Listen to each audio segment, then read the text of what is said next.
दोस्तों, ऐसा नहीं है कि सिर्फ ग्रामेटिकल रूल समझ लेने से आपकी इंग्लिश अच्छी हो जाएगी, बल्कि इंग्लिश में यूज़ होने वाले वर्ड्स कितने एक्यूरेट हैं, वो कितना रिलेट कर पा रहे हैं आपकी कंडीशन को, वो आपकी कम्युनिकेशन को एक इफ़ेक्टिव रूप जो है देती है। हर एक्शन, हर कंडीशन, हर सिचुएशन या फिर ये कहें कि हर चीज़ के लिए एक एग्जैक्ट वर्ड होता है इंग्लिश लैंग्वेज में, और वो ज़रा सा फ़र्क समझना ही आपकी इंग्लिश को रिफ़ाइन करती है। तो आइए जानते हैं इस वीडियो में ऐसे ही कुछ कंफ्यूजिंग शब्द जिनके मतलब काफ़ी आसपास होते हैं पर उनका फ़र्क हम समझेंगे हर एक एग्जाम्पल के थ्रू। तो शुरू करते हैं अपने पहले वर्ड के साथ। हमारा पहला वर्ड जो है वो है ईच अदर और वन अनदर। ये दोनों ही आपस की चीज़ों के बारे में जो है बताते हैं, बट जो ईच अदर जो वर्ड यहाँ पे लगा हुआ है ये सिर्फ दो व्यक्तियों के बीच की बात जब होती है तब हम यूज़ करते हैं। जैसे Kavita and Savita have known each other for 10 years. Kavita और सविता आपस में 10 वर्षों से परिचित हैं। तो यहाँ पर कविता और सविता सिर्फ दो ही लोगों की बात हो रही है, इसलिए हमने ईच अदर यूज़ किया है। बट जो वर्ड है वन अनदर, ये एक दूसरे से तो होता है पर ये दो व्यक्तियों से अधिक के लिए यूज़ करते हैं। जैसे these 4 girls have known one another for 10 years. ये 4 लड़कियाँ एक दूसरे से 10 वर्षों से परिचित हैं।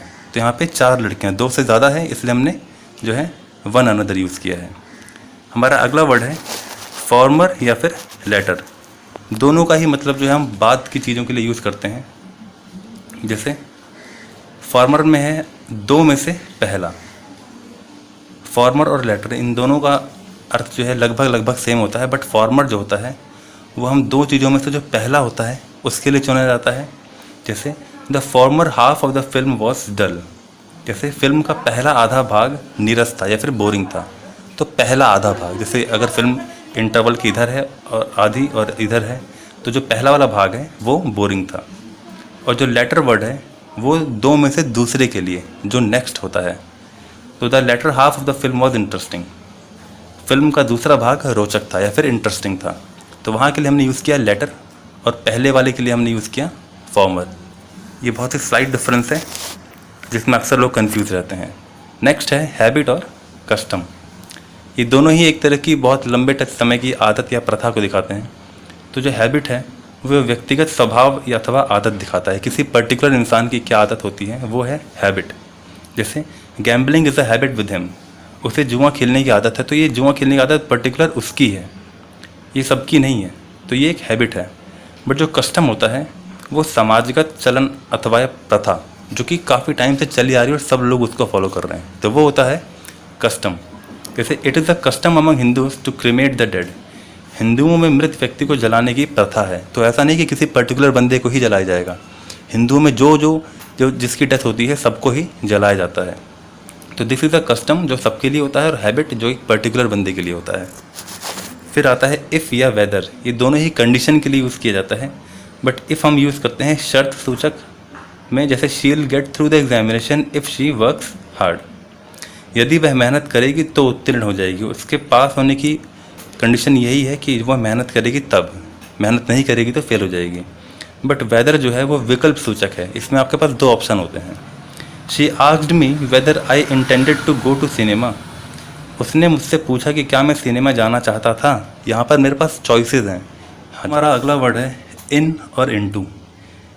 इन दोनों का ही यूज़ हम तब करते हैं जब हमें कोई चीज़ दिखानी होती कि कोई चीज़ किसी के अंदर है। इन हम तब यूज़ करते हैं जब कोई चीज़ ऑलरेडी किसी चीज़ के अंदर होती है, उसमें कोई गति नहीं होती, कोई मोशन नहीं होता। जैसे अगर बॉटल्स फ्रिज के अंदर रखी हुई हैं तो हम डायरेक्ट बोलेंगे the bottles are in the fridge, क्योंकि वो ऑलरेडी अंदर हैं, वो मूव नहीं कर रही हैं। बट इनटू हम तब यूज़ करते हैं जब कोई चीज़ मोशन में करके तो किसी चीज़ के अंदर जा रही हो। जैसे अगर कोई इंसान रूम के अंदर आ रहा है तो मतलब वो अंदर तो आ रहा है बट अभी वो आया नहीं है, वर्क जो है अभी मोशन में है। तो the papers are in my drawer. कागजात मेरी दराज में हैं। तो कागजात ऑलरेडी उसकी दराज में, इसलिए हमने इन यूज़ किया हुआ है। But you put the papers into my drawer. तुमने मेरी दराज में कागजात रखे थे, नहीं, तुमने अभी अभी रखे, तो वहाँ पर हमने किया है इन टू। जब कोई चीज़ ऑलरेडी अंदर है तो हम इन यूज़ करेंगे, जब कोई चीज़ अंदर रखी जा रही है तो हम इन टू यूज़ करते हैं। नेक्स्ट है लर्न और टीच। लर्न और टीच जो है ये दोनों ही पढ़ाई के लिए यूज़ होते हैं, बट लर्न हम तब यूज़ करते हैं जब हमें ज्ञान प्राप्त करना होता है, नॉलेज लेनी होती है। और टीच हम तब यूज़ करते हैं जब हमें नॉलेज देनी होती है। एग्जाम्पल है they learn to read English. वे अंग्रेजी पढ़ना सीखते हैं। वे अंग्रेजी पढ़ना सीखते हैं। तो यहाँ पर हम सीख रहे हैं इसलिए हमने लर्न यूज़ किया है। बट इसमें देखिए दैट दे टीच इंग्लिश, वे अंग्रेजी सिखाते हैं। यहाँ पर सिखा रहा है, यहाँ पर सीख रहा है, तो ये अंतर है दोनों में। लर्न में हम सीखते हैं, टीच में हम सिखाते हैं। नेक्स्ट है लीव एंड लेट। लीव का मतलब होता है छोड़ना, ये एक मुख्य क्रिया मतलब कि मेन वर्ब है, जो कि मेन काम हो रहा है सेंटेंस में। और लेट जो होता है ये एक सहायक क्रिया होती है, मतलब काम कुछ और हो रहा है बट ये एक हेल्पिंग वर्ब की तरह काम करता है। जैसे leave this room at once, इस कमरे को तुरंत छोड़ दो। तो यहाँ पर एक तरह से हमने एक आज्ञा दी है, तो यहाँ पर मेन काम क्या है, रूम को छोड़ना, leave this room at once. But यहाँ देखिए let me go now, let भी एक वर्ब है, गो भी एक वर्ब है, बट मेन काम हमारा गो है और ये हमारा एक हेल्पिंग वर्ब की तरह यूज़ हुआ है। अब मुझे जाने दो, लेट मी गो नाउ। तो इस वाक्य में लेट सहायक क्रिया है और गो मुख्य क्रिया है। नेक्स्ट है लेजिबल या रीडेबल। दोनों ही पढ़ाई के लिए यूज़ किए जाते हैं, बट लेजिबल हम वहाँ यूज़ करते हैं जब हम कोई चीज़ किसी की राइटिंग से रिलेटेड कोई बात कर रहे हैं। जैसे कि किसी की राइटिंग बहुत अच्छी होती है, कोई भी पढ़ सकता है। जैसे हम अक्सर सुनते हैं डॉक्टरों की राइटिंग बहुत बेकार होती है, जो कि जल्दी कोई नहीं पढ़ सकता, तो वो वहाँ पर हम यूज़ करते हैं लेजिबल। जैसे your hand writing is not legible, तुम्हारी हस्तलेख जो है पढ़ी नहीं जा सकती, ये तुम्हारा हस्तलेख पढ़ा नहीं जाता इसलिए नहीं कि अगला गंवार है, इसलिए क्योंकि वो पढ़ी नहीं जा रही, वो बहुत साफ़ सुथरी नहीं है, बहुत गंदी तरह से लिखा हुआ है, तो वहाँ पर हम यूज़ करते हैं लेजिबल। बट रीडेबल क्या होता है, यहाँ पर भी आप पढ़ेंगे ही, बट यहाँ पर आपके ऊपर चॉइस होती है कि आप पढ़ना चाहते हैं या नहीं। जैसे this book being on technical subject is not readable, यह पुस्तक तकनीकी विषय के होने के कारण बोरिंग है या फिर रोचक नहीं है। तो यहाँ पर हम पढ़ तो सकते हैं, बट हम चूज़ कर रहे हैं नहीं पढ़ने के लिए क्योंकि वो बोरिंग है, और यहाँ पर हम इसलिए नहीं पढ़ सकते क्योंकि वो हम पढ़ ही नहीं पाएंगे, इतनी गंदी राइटिंग है। नेक्स्ट है मैनी या फिर मच। मैनी हम यूज़ करते हैं काउंटेबल नाउन्स के लिए, मच हम यूज़ कर सकते हैं अनकाउंटेबल्स के लिए। जैसे अगर मैंने कहा कि मेरे 4 दोस्त हैं, तो वहाँ पे मैं मैनी यूज़ कर सकता हूँ क्योंकि वो हम गिन सकते हैं। बट मच, जैसे अब मैंने मिल्क कहा, दूध कहा, तो दूध हम गिन नहीं सकते, वो एक मात्रा दिखाता है।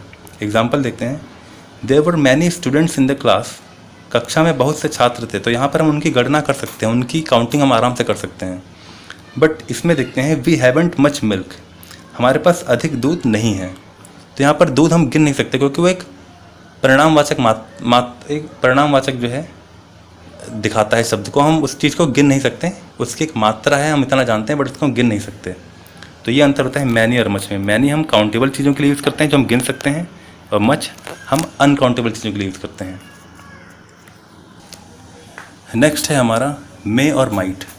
ये दोनों ही एक पॉसिबिलिटी दिखाता है कि ये चीज़ हो सकती है, एक संभावना दिखाता है। बट मे जो होता है वो हम वर्तमान काल में यूज़ करते हैं, यहाँ पे गलत लिखा है, प्रेजेंट टेंस यहाँ पे कर लीजिएगा। और माइट जो होता है ये भी संभावना दिखाता है, बट ये एक भूतकाल के लिए यूज़ करते हैं हम। जैसे ही मे कम टुडे, वह आज आ सकता है, तो ये हम प्रेजेंट की बात कर रहे हैं, he may come today. But he might have come if you had written a letter, यदि तुमने पत्र लिखा होता तो वह अवश्य आ जाता। ये यहाँ एक भूतकाल की बात हो रही है कि अगर हमने लिखा होता तो वो चीज़ होती, तो ये ऑलरेडी पास्ट टेंस में दिखा रहा है, इसलिए हमने माइट यूज़ किया है। और मे जो हमने यूज़ किया वो हमने प्रेजेंट के लिए यूज़ किया है, वह आज आ सकता है।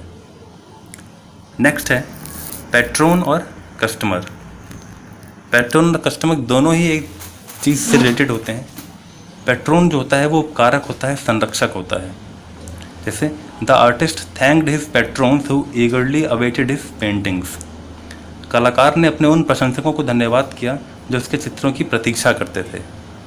दुकान से जो कस्टमर सामान लेता है वो भी एक कस्टमर है, और यहाँ पे कला के जो पारखी होते हैं वो भी एक तरह से कस्टमर ही हैं, बट वहाँ उनके लिए हम यूज़ करते हैं पैट्रोन, जो कि किसी कला के पारखी होते हैं। और कस्टमर जो होता है वो सिर्फ ख़रीदार होता है, कोई सामान खरीद लिया बस, उसकी कोई इमोशनल अटैचमेंट नहीं होती। The artist thanked his patrons who eagerly awaited his paintings, कलाकार ने अपने उन प्रशंसकों को धन्यवाद दिया जो उसके चित्रों की प्रतीक्षा करते थे।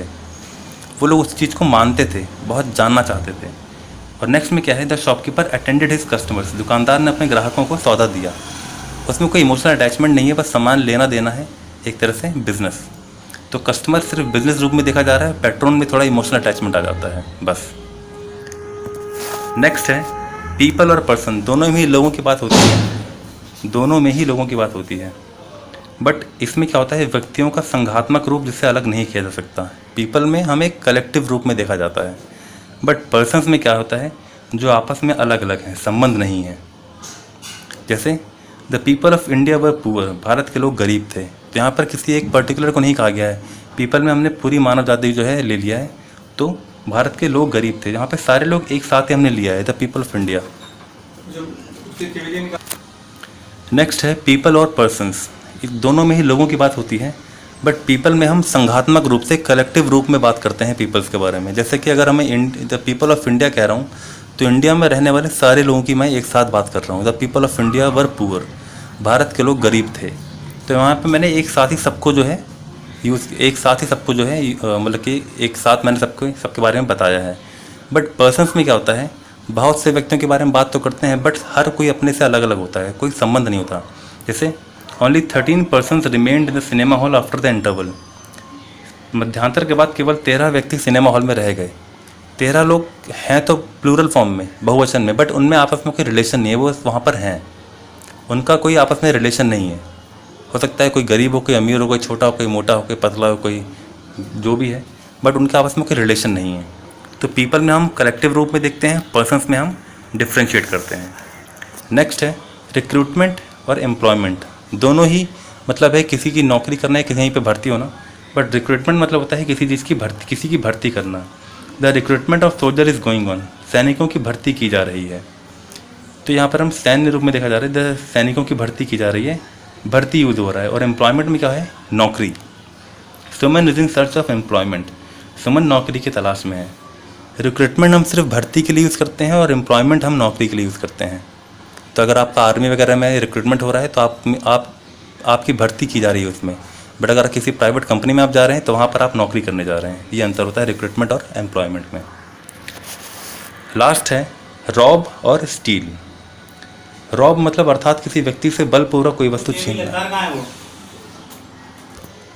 दोस्तों इस अगला है हमारे पास रॉब और स्टील। रॉब और स्टील में अंतर ये होता है कि रॉब हम तब यूज़ करते हैं जब हम किसी व्यक्ति से कोई चीज़ बलपूर्वक छीनते हैं, तब हम यूज़ करते हैं Rob.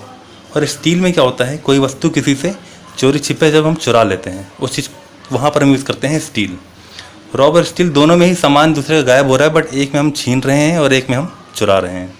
The robbers rob wayfarers usually at night, लुटेरे प्राय रात में यात्रियों को लूटते हैं। यहाँ पर लूट रहे हैं, उनको पता भी लग रहा है, उनसे ज़बरदस्ती छीना जा रहा है। बट यहाँ पे क्या है, bad boys steel books of their class fellows, बुरे लड़के दूसरे सहपाठियों की पुस्तकें चुराते हैं। उनको बिना पता लगे उनकी बुक आराम चोरी से जो है चुरा ली जा रही है। तो वहाँ पर हम यूज़ कर रहे हैं स्टील, और जब हम बलपूर्वक छीने तो उसके लिए हम यूज़ कर रहे हैं रॉब।